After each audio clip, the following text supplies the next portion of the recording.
Comment choisir sa wing? Selon quels critères? Quelle surface acheter? Faut-il en avoir plusieurs? Avec quels écarts de taille et pour quelle plage d'utilisation? Dans cette vidéo, je réponds à toutes ces questions. Ça t'intéresse? Alors c'est parti!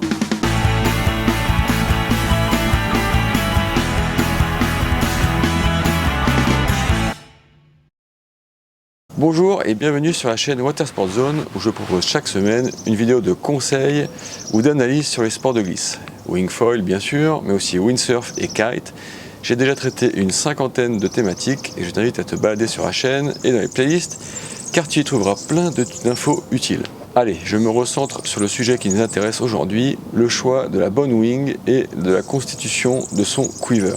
Après avoir abordé le nombre de surfaces nécessaires, je vais parler des critères importants de choix des wings, puis embrayer sur la manière de constituer un quiver de 2, 3 ou 4 wings en fonction des différents paramètres, avant de finir sur mon quiver perso que je vais vous partager.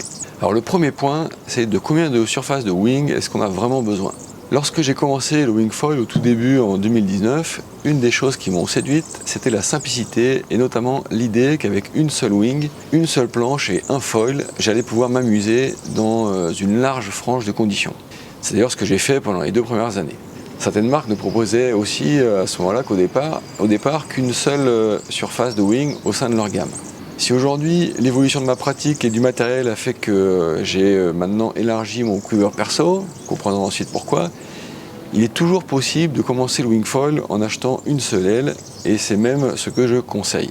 On peut déjà faire beaucoup avec une seule wing. Ensuite, lorsque tu auras accroché avec ce sport, tu pourras à partir de cette première aile te constituer une gamme avec 2 ou 3 surfaces, voire même plus si tu le souhaites, pour couvrir une plus large plage d'utilisation. Selon la planche et le foil que tu utilises et les conditions que tu vises, cela deviendra presque même obligatoire. Mais revenons à cette première aile que j'appelle la wing principale. Ma vision des choses, c'est que même pour ceux qui vont s'équiper de 2 à 3 wings, leur quiver va s'articuler autour de cette wing principale qui couvrira une plage d'utilisation de base déjà très large. Et c'est par celle-ci qu'il faut commencer à construire. Mais avant de détailler ma logique sur les surfaces, leurs plages d'utilisation, leurs imbrications, je voudrais que l'on se penche d'abord sur les critères à prendre en compte dans le choix de son modèle de wing. Donc quels sont ces critères à prendre en compte dans son choix? Alors évidemment, dans les critères de choix, il y a le prix, où on peut constater des différences assez importantes.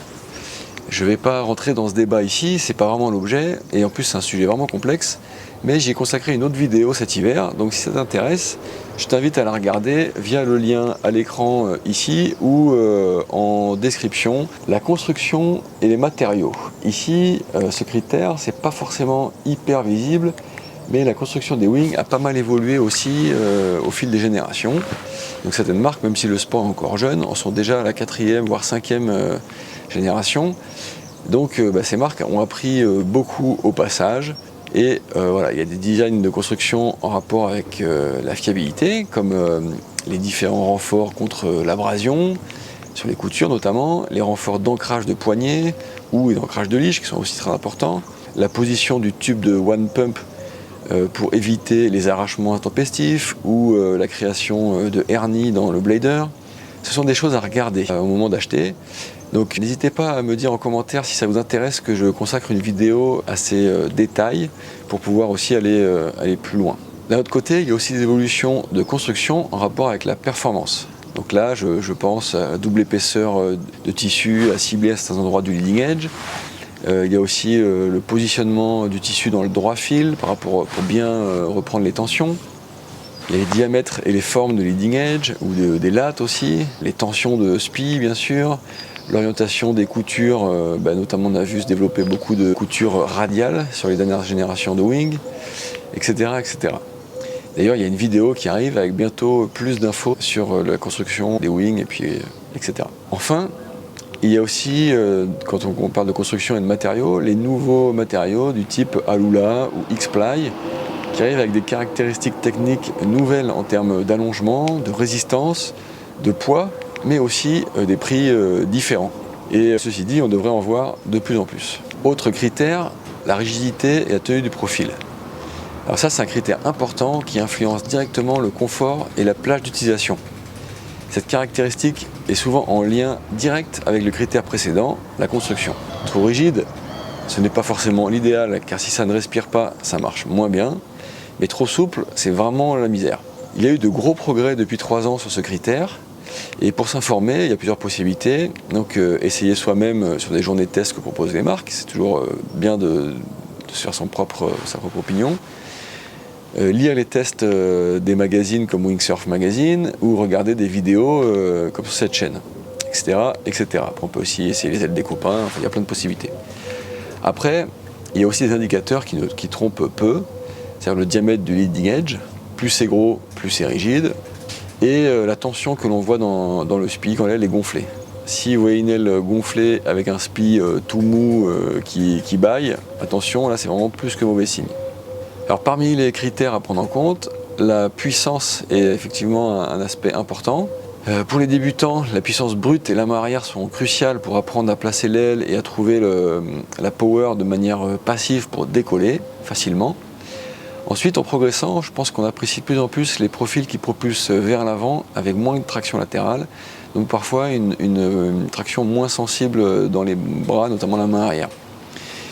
Mais avec des profils orientés vers l'avant, on fatigue moins, on gagne en plagiisation et c'est souvent un peu plus technique pour partir car la puissance, même si elle est là et qu'elle propulse, elle est moins brute dans les bras, donc on peut faire des erreurs de placement d'aile. En revanche, avec ces ailes, on va aussi gagner pas mal de plagiisation dans le vent fort et puis en fait on fatigue clairement moins.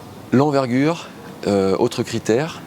Alors ici, l'envergure, c'est en gros la hauteur de la wing, d'une oreille à l'autre. C'est un facteur important, notamment pour les débutants et les freestylers, et encore plus pour les petits gabarits. La wing, donc vous l'aurez bien compris, elle se tient par le milieu, et en plus, il faut éviter de la faire toucher dans l'eau en naviguant. Sinon, ça se finit le plus souvent à la flotte. Donc fatalement, une grande envergure, ça peut poser souci lorsqu'on n'est pas encore super à l'aise. Il y a donc des wings plus compacts que d'autres, et ça peut valoir le coup de le prendre en compte, en particulier dans les grandes surfaces, et si on n'est pas très grand. Un autre point, ce sont au niveau des poignets, de faire un choix entre les poignets souples et les poignets rigides. Les poignets, c'est un autre critère de choix qui reste assez personnel. Au début, le débat c'était les poignets contre le wish. Ça existe toujours. D'ailleurs, j'avais fait une vidéo dont je vous mets le lien aussi en description ou ici. Vous pouvez la regarder. Maintenant, même si les wish existent toujours, c'est un modèle comme notamment la Slick de chez Duotone. Maintenant, le débat, c'est plus entre les poignets rigides qui se développent de plus en plus et les poignets souples, donc en sangle. Les premières amènent du contrôle, des sensations directes. Les secondes favorisent peut-être une certaine forme de liberté, la légèreté et la souplesse dans la main. J'ai envie de dire, même si les poignets rigides se développent de plus en plus, chacun pourrait se faire sa propre avis en fonction de ses préférences. Autre critère important, on parle là cette fois de légèreté, du poids de la wing et de sa répartition dans la largeur, qui est aussi un enjeu important, en particulier pour ceux qui visent une pratique avec ce qu'on appelle du free fly, c'est-à-dire l'aile en drapeau pour surfer.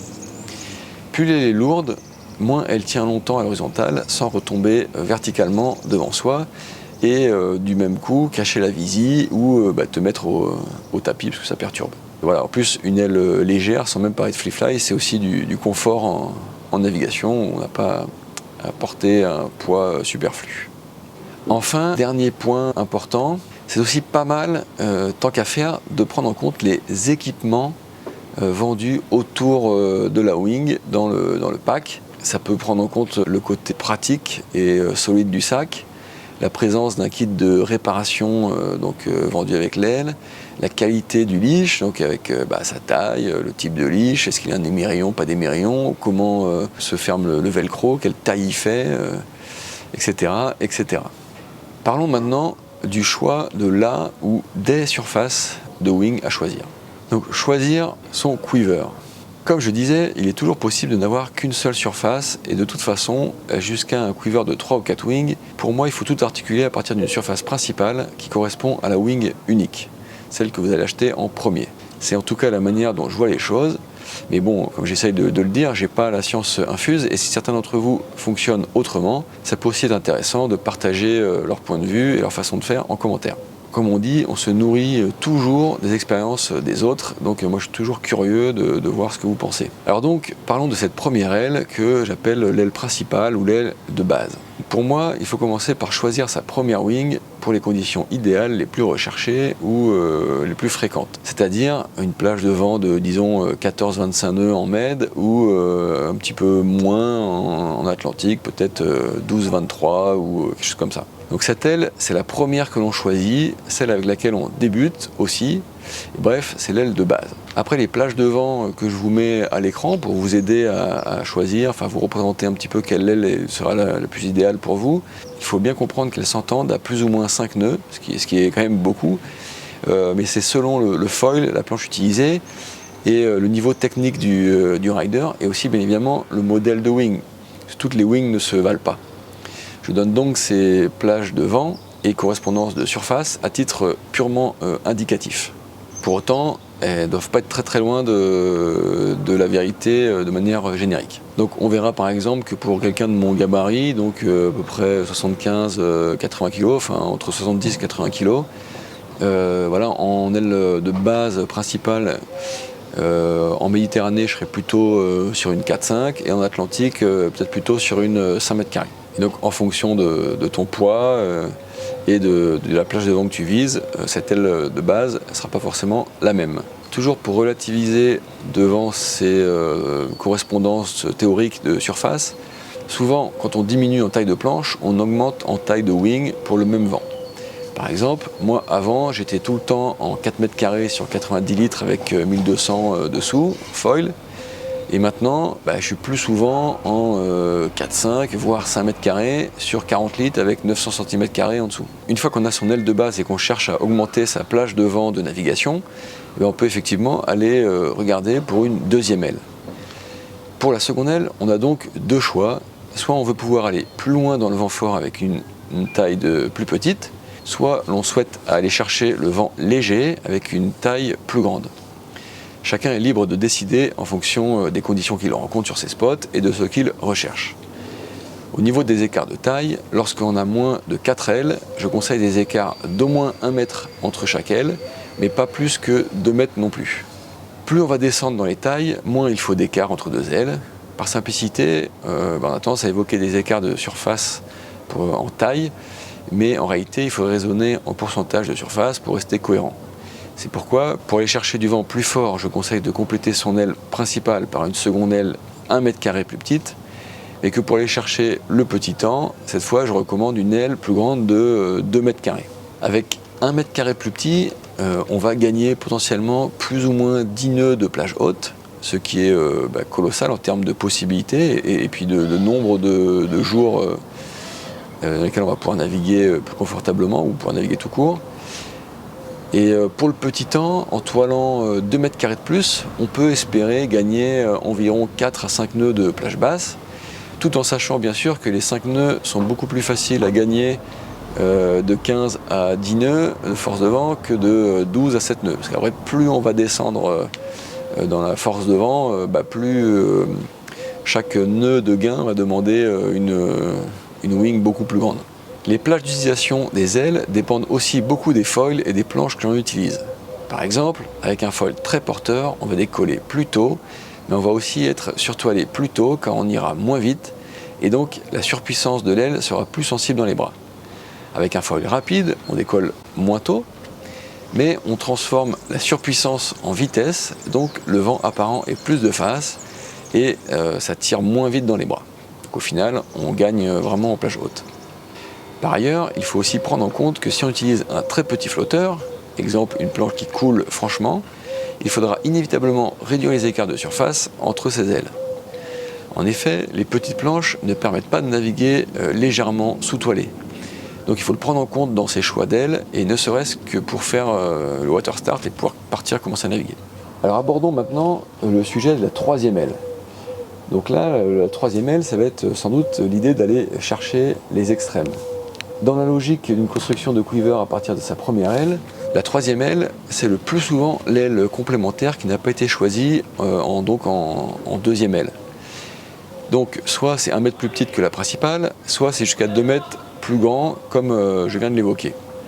À partir d'une 5 mètres principale, cela donnerait par exemple un couvreur de 3 ailes en 4, 5 et 7 mètres carrés, voire 3, 5 et 7 mètres carrés pour une plage d'utilisation encore plus large. Mais cela peut aussi être, selon les lieux de pratique et les préférences, une aile encore plus petite de 0,5 à 1 mètre plus petite que l'aile numéro 2, de manière à optimiser le vent très fort et à aller chercher l'extrême. Par exemple, à partir d'une 5 mètres principale, on peut avoir choisi une 4 mètres en deuxième, et puis de choisir une 3,5 en troisième, voire une 3 mètres. Après, pour relativiser tout ça, ici, dans cette vidéo, je suis parti du principe qu'au départ, on s'équipe avec une aile pour couvrir un large panel de conditions, et qu'on la complète par la suite.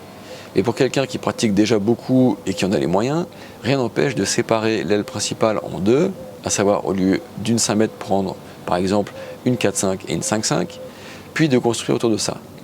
Ça permet de moins user l'aile principale et de s'adapter pour être plus souvent parfaitement toilé. Mais comme je dis, c'est pas non plus obligatoire. Après aussi, quand on a trop de surface, quand on a trop de choix, on passe des fois trop de temps sur le parking à hésiter et se poser des questions. Mais un autre avantage d'avoir plusieurs wings, d'avoir plus de wings, c'est aussi de répartir les risques de rater des naves ou de ne pas pouvoir naviguer à cause, je sais pas, d'une déchirure ou autre, parce que malheureusement, ça arrive aussi. Dernier point, si possible, essaye de choisir puis de rester avec une seule marque dans ton quiver. Alors pourquoi je dis ça? Il y a pas mal de petites raisons qui, mises bout à bout, en font une assez grande. C'est par exemple la compatibilité des embouts de pompe. Si on a des fois des wings de marques différentes, ça va pas être les mêmes embouts de pompe, donc on a plus de chances de l'oublier et puis de se retrouver à pas pouvoir naviguer ou de devoir faire appel à quelqu'un. Il y a aussi certaines pièces détachées qui peuvent sauver des sessions, de pouvoir les passer d'une wing à l'autre, type je sais pas moi le bouchon de valve ou ce genre de truc s'il y a un problème. C'est aussi les styles de profil et donc les façons de naviguer. Donc si on a des wings avec les mêmes façons de se comporter, c'est plus facile de passer d'une wing à l'autre. Il y a aussi les modes de calcul des surfaces qui peuvent différer d'une marque à l'autre et venir perturber la cohérence de ton quiver. Le type de puissance peut aussi subir des différences selon les marques et donc lui aussi perturber l'imbrication des surfaces que tu auras choisies. Allez, pour finir, je vous partage mes choix perso pour naviguer dans le sud, ici autour de Sifour, donc pour mes 78 kg, donc sur une planche de 85 litres qui me permet de flotter. Parce que vous avez entendu tout à l'heure que selon la planche qu'on a, les choix de wing ne seraient pas les mêmes. Donc là, c'est le choix que je prends, donc de parler des wings que je prendrais ou que je prends, que j'utilise avec une planche de 85 litres. Donc ici, dans le vent qu'on a ici, mon aile principale serait la 4,5. Si j'étais installé en Bretagne, sans doute que mon aile principale serait plutôt une 5 mètres d'ailleurs. Et donc ici, ma 4,5, je la compléterais en priorité avec une 3,5, parce qu'on a souvent du Mistral fort et du gros clapot, et que c'est aussi ce que je préfère. Puis, si je devais choisir une troisième aile, je compléterais mon panel avec une 6,0 pour optimiser les sessions, notamment l'été où il y a moins souvent du vent fort. Si tu es arrivé au bout de la vidéo, je te félicite, c'est que tu es un vrai passionné, donc bravo. J'espère t'avoir aidé à faire tes choix, et si c'est le cas, n'hésite pas à m'aider aussi en cliquant sur le pouce, et en partageant la vidéo avec tes potes, et bien sûr en t'abonnant si tu ne l'as pas déjà fait. Merci de ta fidélité sur la chaîne et sur mon compte Instagram, et à samedi pour une prochaine vidéo. À moins qu'on se croise sur un spot d'ici là, auquel cas, c'est toujours sympa d'établir le contact dans la vraie vie. Allez, bye bye et bonne session.